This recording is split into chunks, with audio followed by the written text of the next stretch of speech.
I didn't know the sound of a heart breaking could be so quiet, just the soft click of a bathroom door as I realized the laughter on his phone wasn't meant for me. I used to think marriages ended with thunder. Plates thrown, neighbors peeking through blinds, police lights strobing the walls like a nightclub no one wanted to be invited to.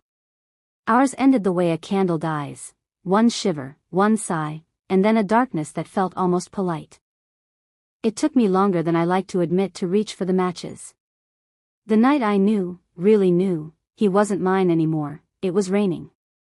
The mirror had fogged from my shower, and I wiped a circle clear with my palm just in time to hear his phone buzz on the sink. 2 buzzes. Then 3. A name lit the screen, one I'd seen exactly once on an office holiday card, tucked between curls of ribbon and a tiny candy cane. I wasn't the kind of wife who snooped, I didn't need to. We were, I told myself, the kind of people who could talk. Except we hadn't been talking. Not about the coolness that crept into our bed like a draft I couldn't find the source of. Not about the way he started wearing cologne to late meetings, and coming home with a grin that evaporated as soon as the front door closed. Not about the way he said, we less and I more. Life had gotten efficient. We traded schedules and receipts like spies in a quiet war. It felt adult, until it felt like morning. I didn't open his phone that night.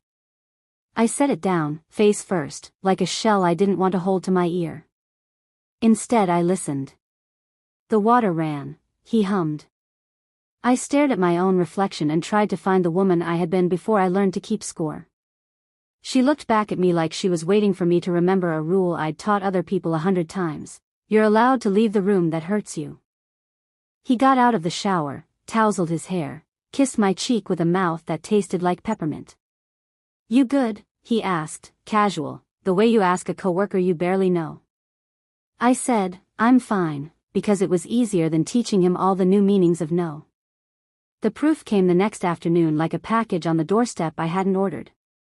A friend texted me a picture from across town, him, the man who promised to choose me in front of everyone we loved, leaning over a table, laughing with his whole face, his hand resting on a wrist that wasn't mine.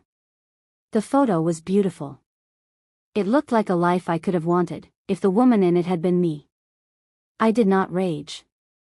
Rage would have been a relief. I did not stage a movie scene or rehearse a speech. I did something harder, I baked a loaf of bread. I kneaded and folded, waited and punched down, let the dough rise with the patient stubbornness I had learned from my mother. When it came out of the oven, the crust crackled and the house smelled like it had remembered its own heart. I sliced it, buttered a piece, and ate it standing up. Then I told him, very calmly, that I knew. He didn't deny it. He didn't even look surprised. His eyes softened like he was about to hug me, some reflex of a good man long ago, and then I watched the softness harden into something practical. He said he was confused. He said he didn't want to hurt me. He said it wasn't serious, that I was his home. The words stacked like flimsy boxes I could knock over with one finger. I didn't knock them. I walked around them. I'm not your home, I said, and it was the truest thing I had spoken in months. I am a person who knows how to live without being lied to. The next morning I packed, not the frantic way of a getaway, but the methodical grace of a woman who has catalogued the contents of her life. 2 suitcases. The plant that keeps forgiving me for forgetting to water it. The photo of my grandmother laughing with her head thrown back, a reminder that joy knows how to tilt its face to the sun even after long winters. I left the house key on the nail by the door where we used to hang our hope. People hear dignity and think it means looking expensive in the ruins. It doesn't. Dignity is a quiet backbone. Dignity is not explaining yourself to someone who already knows what they've done. Dignity is the steady hand you put on your own shoulder, the one that says, "Get up, sweet girl. We have a life to build." I slept on my sister's couch the first week. Her children climbed on me like I was furniture that had been out for repair and had finally returned. We ate cereal for dinner and watched talent shows and voted loudly on who should win. I cried in the bathroom exactly once, and even then it was half from relief. It is astonishing, the air you can breathe when you step out of a room where you've been holding it. Work was a mercy. I teach literature to teenagers who don't yet know they're brave. We were reading a story that week about a woman who leaves and the town that cannot understand her leaving. One of my students, a girl with hair like a curtain she hid behind, raised her hand and said, "I think sometimes you have to save yourself even if it looks like you're breaking something." I said, "Yes," too quickly, and she looked at me like she had caught me telling the truth. He called, of course. He apologized and then he minimized and then he cried and then he got angry and then he apologized again. Cheaters paint with the whole palette. I let the calls go to voicemail and then I deleted them unread. He sent flowers to my classroom. I gave them to the receptionist and told her to put them in the teacher's lounge. He sent a long email about all the things he loved about our life. I printed it, folded it twice, and tucked it into the recycling bin under last week's flyers. Some things deserve to be reused as something better. I found an apartment with south-facing windows and a floor that creaked in a way that felt like company. I bought a second-hand table and 4 mismatched chairs that looked like they had a sense of humor. The first night there, I slept on a mattress on the floor and woke to a square of sunlight warming my feet. I have never been more comfortable. Friends came. They brought lasagna and too much wine and the kinds of stories women tell each other when they trust the room. We laughed the loud, ugly laugh of people who have cried enough for one season. We made a list on the back of a takeout menu of all the small things I wanted to do just because: learn to keep a plant alive, run a 5K, take a pottery class, buy yellow shoes, sing karaoke even though my voice sounds like a rusty gate. We taped the list to the fridge with a magnet shaped like a peach. I did not miss him the way I expected. I missed the idea of him, the ghost of a partner I could toss a glance to across a crowded room and know he'd catch it. I missed the shorthand. But I did not miss the new language I'd learned at the end, the one with the double meanings and the pauses where a lie goes. I started a different conversation with myself instead. It sounded like, you're allowed to want. You're allowed to rest. You're allowed to take up the space of your own life. On a Saturday morning, I stood in a line for coffee and saw him across the street. He was with her. The woman from the photo. They looked tired and still. He spotted me and lifted a hand like a half-formed thought. I lifted mine back, a smaller fraction, then turned to the barista and ordered a cinnamon roll as if my life had always been this sweet. It felt like it might be. Healing is embarrassing. You trip on your own joy. You cry at commercials.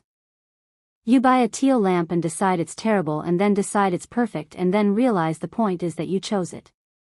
You learn which nights you like to cook and which nights you want cereal for dinner. You discover you can carry your own groceries and ask for help when the bags cut into your hands. You take a pottery class and make a bowl that looks like a question and you place your keys in it like an answer. Months passed. Summer arrived like a forgiveness. I ran that 5K with a number pinned crooked to my shirt and I crossed the line and cried because my body, which I had treated like a car to be maintained, had carried me through a thing I chose just for me. I bought the yellow shoes. I sang karaoke, landslide, badly, and strangers clapped like I was someone worth encouraging.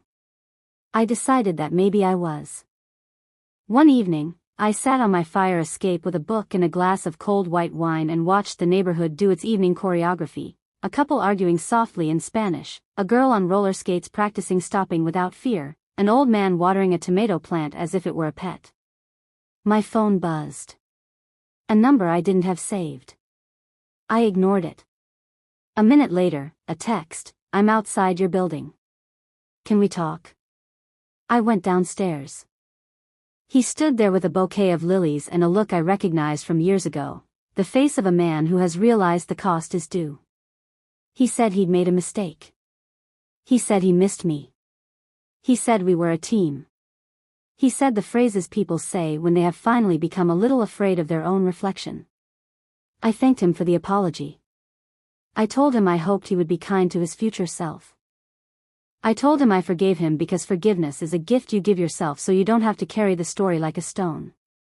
And then I told him no. He looked confused, like he'd solved the equation incorrectly and the calculator must be broken. I didn't explain it again. Some math is not for everyone. After he left, my neighbor, an elderly woman who remembers everyone's birthday whether you want her to or not, opened her window and said, "You did good." I laughed up at her and said, "I think I finally learned how to choose me." She said, "About time," and shut her window with theatrical satisfaction. I won't pretend there weren't bad days afterward. Grief is not a staircase, it's a wave pool. You stand, you swim, you sputter, you laugh because spitting pool water is humiliating and holy at the same time. But the bad days came less often and stayed for shorter visits, like relatives who learned to call first. Happiness did not arrive in one piece. It came like mail, small envelopes with my name on them, a student's thank you note in loopy handwriting, a text from my sister that said simply, "Proud of you," a late afternoon nap where I woke to rain and felt no dread, the exact peach of a sunset smeared over the city like someone had dragged a brush across the sky and then left it there for me to study. One night, near the anniversary of the night I left, I held a dinner in my apartment for the people who held me up, my sister, my neighbor with the birthdays, the receptionist who took the flowers, the student with the curtain of hair who now keeps it in a braid and laughs too loud in the hallway. I lit candles. I burned the bread a little. We passed dishes around and told stories that bent into laughter and then into the kind of silence that means everyone is full and safe. When they left, I washed dishes with the radio low and the windows open to the soft, steady rain. I thought about vows and endings and the luxury of choosing a new sentence. I thought about dignity, and how it had not been a mask I wore, but a spine I found. I thought about the man I once loved, and how love, even when it goes crooked, is proof we were brave enough to open the door in the first place. The hook at the beginning promised quiet. The end I found was louder than any fight we might have had. It was laughter at my own table, the slam of my front door as my friends left and the building settled, the hum of the refrigerator and the heater and all the small noises of a home that is mine. If betrayal is a map, then leaving is the road drawn in pencil, the one you're allowed to trace and then go over in ink. I took that road. I did not run, I walked. I did not look back so often that I tripped. I kept my hands open for the good I couldn't yet name. I'm not anyone's lesson. But if I were, it would be this: the life you thought you lost when someone chose against you is very often the life that was waiting just outside the door, patient as weather. Open it. Step through. Take your bread out before it burns, or don't. Wear the yellow shoes. Sing badly. Put your keys in the lopsided bowl you made with your own clumsy, holy hands. And when the phone buzzes with apologies, put it face down and choose the sound of your own heart, quiet as a candle, steady as a house that finally feels like home.